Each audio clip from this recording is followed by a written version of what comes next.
The purpose of these video clips is to clarify the simplicity of using the Elementor plugin in WordPress. Using templates can save time. You constructed a page. You want to use a similar format for another page. Export that page as a template. On the new page, import that template. In this video clip, we'll export and import your personal templates. We'll start with the dashboard. Let's continue with pages. Pages. An existing page was created in a previous video clip. Edit with Elementor. We'll start with exporting templates. Right-click on the 6 dots. Save as template. Type a name. Save. The file is saved under My Templates. This template will be accessible to other pages.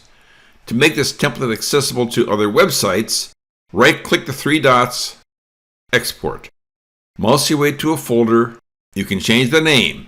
I'll use nationalparksglobal.json. Save.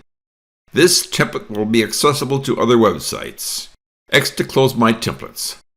We'll continue with importing templates.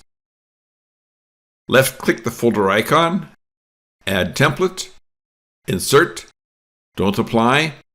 The template was added. We'll delete what we added. Select the Title button section, X to delete. We'll import from Global.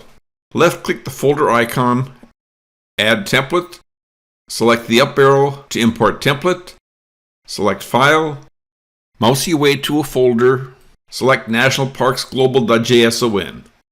Open. The name reverts back to the name when it was exported. Insert.